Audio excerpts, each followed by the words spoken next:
तो पंख लेके उड़ा। Hello everyone, welcome back to the channel. তোমরা সবাই কেমন আছো? আশা করছি তোমরা সবাই ভালো আছো, সুস্থ আছো। আমরা মোটামুটি ভালো আছি, সুস্থ আছি। তো সবার সুস্থতা কামনা করে ওয়েলকাম জানাচ্ছি নতুন একটি ভিডিওর সঙ্গে। তো অনেক দিন পরে আবার একটা ব্লগ ভিডিও তোমাদের সাথে শেয়ার করতে চলেছি। তো আজকে সারাদিন কী করবো না করবো সবটাই তোমাদের সাথে শেয়ার করবো। তো ভিডিওটা কন্টিনিউ দেখতে থাকো। তোমাদের এর আগের ব্লগেই বলেছিলাম যে এবার থেকে আমি কন্টিনিউ তোমাদের ভিডিও দেবো, কিন্তু কিছু কারণের জন্য আমি ভিডিও দিতে পারছি না, কোনো ভিডিও শ্যুট করতে পারছি না। কারণ তোমাদের দাদাভাইয়েরও আমার মধ্যে একটা প্রবলেম চলছিল, তোমাদের আগের ব্লগেই বলেছি। তো সেটা মিটতে না মিটতে আরেকটা প্রবলেম আমাদের ঘাড়ে এসে পড়লো। অ্যাকচুয়ালি ঘুম থেকে উঠেই আমি আজকে ফোন চেক করে দেখি যে আমার অ্যাকাউন্ট থেকে 1000 টাকা কেটে নেওয়া হয়েছে। অ্যাকচুয়ালি ওটা আমার অ্যাকাউন্ট না, আমার ঠাকুমার অ্যাকাউন্ট, কিন্তু আমার ঠাকুমার অ্যাকাউন্টে আমার কিছু টাকা ছিল, তো সেখান থেকে 1000 টাকা কেটে নেওয়া হয়েছে। এর আগেও 200, 100 করে কেটে নেওয়া হয়েছিল, কিন্তু সেটা জানি যে এটিএম কার্ড থাকলে কাটে, কিন্তু 1000 টাকা যে কেন কেটেছে সেটাই বুঝতে পারছি না। তো সকাল থেকেই আমার মনটা খারাপ হয়ে গেছে যে হঠাৎ করে 1000 টাকা কেন কাটলো। তো তোমাদের দাদাভাই কাজে যাওয়ার আগে আমাকে বললো, তুমি একটা কাজ করো, আজকে একটু ব্যাংকে গিয়ে খোঁজ নিয়ে আসো যে কেন কাটা হলো। তোমরাই বলো যে এতগুলো টাকা কাটা মানে সত্যি অনেকটা ব্যাপার। মানে আমার কাছে তো অনেক ব্যাপার, 1000 টাকা ইনকাম করতে অনেক কষ্ট হয়। যেহেতু আমি করি, আমি জানি যে 1000 টাকা ইনকাম করতে কতটা কষ্ট হয়। অনেকের কাছে কিছুই না 1000 টাকা, কিন্তু আমার কাছে অনেক কিছুই। তো যাই হোক, সকালবেলায় ওই নিচে যে কাজগুলো ছিল সেগুলো সেরে চলে এসেছি নিজের রুমটাকে পরিষ্কার করার জন্য। আর তোমাদের দাদাভাই তো কেবল কাজে গেল, মানে ও চলে যাওয়ার পরেই আমি প্রতিদিন ঘরগুলো গুছিয়ে নিই। তোমরা অনেকেই জানো যারা আমার ভিডিও দেখো। তো এখন এই যে ঘরটা পরিষ্কার করে নিচ্ছি, আর আমার এদিক ওদিকে জিনিসপত্র সব ছড়িয়ে ছিটিয়ে আছে। মানে আমার দেখার পরে আমি শুধু ভাবছি যে আমি কখন যাব, মানে যেতে পারলে আমার শান্তি, কি হয়েছে না হয়েছে ওটা দেখার জন্য। কারণ এর পরেও যদি আবার ওইভাবে টাকা কাটে, আবার একটা SMS আমার ফোনে এসেছিল যে আবার কিন্তু টাকা রাখলেই ওখানে ফোন টাকাটা কেটে নেওয়া হবে। আমি তো এটাই বুঝতে পারছি না যে হঠাৎ করে কেন এমনটা হচ্ছে। তো যাই হোক, আর এই যে দেখতে পাচ্ছ আমার মানে ঘরের অবস্থা এতটাই খারাপ, আমার আলমারি ড্রেসিং টেবিলের অবস্থা প্রচণ্ড খারাপ হয়ে গেছে। কারণ কিছুদিন আমি পরিষ্কার করতে পারিনি, আমার শরীরটা সুস্থ ছিল না, আমার একটু মানে শরীরটা খারাপ ছিল। তো আজকে ভাবলাম যে এই কাজগুলো সেরে ধুয়ে যায়, কারণ আজকে আমি আবার ওই বাড়িতে যাব। মানে তোমাদের এর আগে একটা ব্লগ ভিডিও দিয়েছিলাম যে আমি ওই বাড়িতে গিয়েছিলাম, সেটা অনেক দিন আগেকার ভিডিও।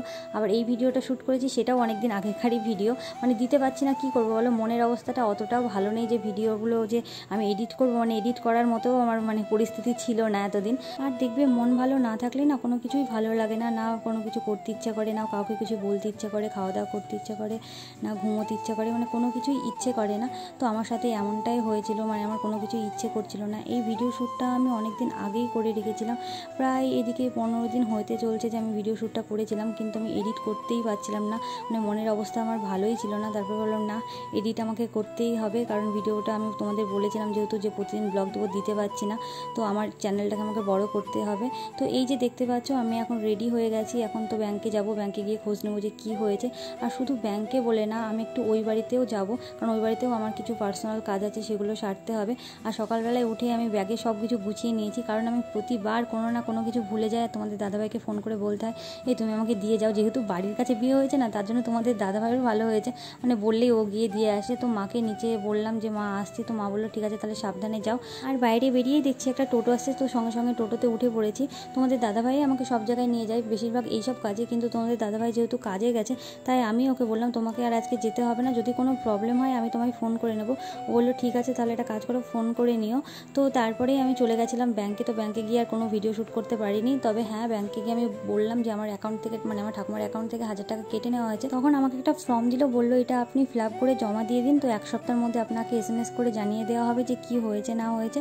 তো ফর্মটা জমা দিয়েই আমি চলে এসেছিলাম আমাদের এখানে বাজারে, আমার কিছু জিনিস নেওয়ার ছিল, তো সেগুলো নিয়েই আমি এই যে হাঁটতে শুরু করেছি। অ্যাকচুয়ালি আমার হাঁটার কথাই ছিল না, আমার বোনের নিতে যাওয়ার কথা ছিল আমার বাজার থেকে। ও পড়তে গেছে বলেই ও যেতে পারেনি, তাই আমাকে রোদের মধ্যে একা একাই হেঁটে হেঁটে আসতে হলো। তো যাই হোক, আস্তে আস্তে কিন্তু ওই যে দেখতে পেলাম এত সুন্দর লাগছিল ব্রিজের ওপর দিয়ে হাঁটতে, আর খুবই সুন্দর লাগছিল ভিউজটা, মানে এত সুন্দর লাগছিল যে দেখতে আমার সঙ্গে সঙ্গে ভিডিও করে নিয়েছি। আর এসেই আমি আমার ভাইকে দেখছি, আমার ভাই একটা মূল্যবান জিনিস করছে। এই যে দেখতে পাচ্ছ আমার কাকুর ছেলে, মানে এটা হলো আমার সোনা ভাই, আমি অল টাইম ওকে সোনা ভাই বলেই ডাকি, আর ও আমাকেও সোনা দিদি বলেই ডাকে। মানে ও না থাকলে আমার বাড়িতে একটুও ভালো লাগে না। তো আমি গিয়ে বলছি ভাই তুই কী করছিস, আমাকে বলছে দেখ দিদি আমি কি সুন্দর দাটাকে একদম ধারালো করছি। তো তারপরেই আমার ভাইয়ের সাথে কথাবার্তা সেরে আমি স্নান করে নিয়েছিলাম, যেহেতু আমি স্নান করে এসেছিলাম না তখন, মানে তখন যেহেতু আমি 10টার সময় বেরিয়েছিলাম, তো 10টার সময় স্নান করতে একটু ইচ্ছে করেনি, কারণ এখন যা গরমকাল পড়েছে 10টার সময় স্নান করলে আমার বিকেলে আবার স্নান করতে ইচ্ছে করবে, তার জন্যই। তো এখন এই যে স্নান করে নিয়েছি, আর স্নান করেই করেই একদম রেডি হতে লেগে পড়েছি। এখন যাব নাচের ক্লাস করাতে। আমি যখন ওই বাড়িতে ছিলাম আমার শরীরটা অসুস্থ তোমাদের বলেছিলাম, তো তার জন্য আমি আসতে পেরেছিলাম না। আর আমি যেহেতু এই বাড়িতে এসেছি তাই ভাবলাম যে এখান থেকে নাচের ক্লাস করিয়ে দিয়ে একদম ওই বাড়িতে আবার যাব, না হলে আবার আমাকে আসতে হবে। আর এখানে যতক্ষণ আছি তাহলে আবার নাচের ক্লাস করাতে যেতে কী অসুবিধা। আর সপ্তাহে যেহেতু একদিন নাচের ক্লাস থাকে, প্রতিদিন তো থাকে না, অনেকেই জানো। তো আমার বাচ্চাদের সাথে থাকতে তো ভীষণই ভালো লাগে, বরং ওদের সাথে না দেখা হলেই মন খারাপ করে, বা কেউ না আসলে আমি ফোন করি বারে বারে যে আজকে কেন আসলে না। ওরাও আমাকে ফোন করে জানিয়ে দেয় কোনো ব্যাপার থাকলে যে আজকে আমি যেতে পারবো না।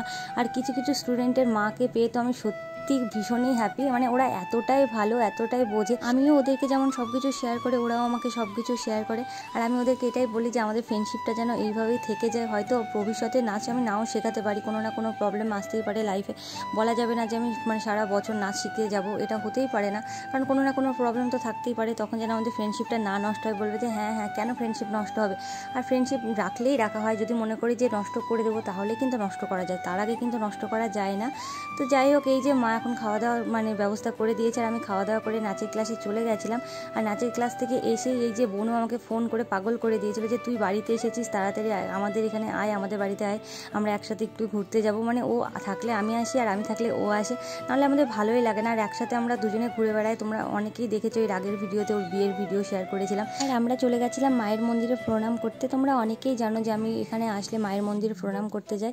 তো প্রণাম করে আসার পথে এই গাছের পাতাগুলো দেখে একদম দুষ্টুমি শুরু করে দিয়েছি। মানে ছোটোবেলায় কথা মনে পড়ে গেল যে ছোটোবেলায় এই গাছের পাতা নিয়ে কত কিছু বানাতাম, কত কিছু খেলতাম।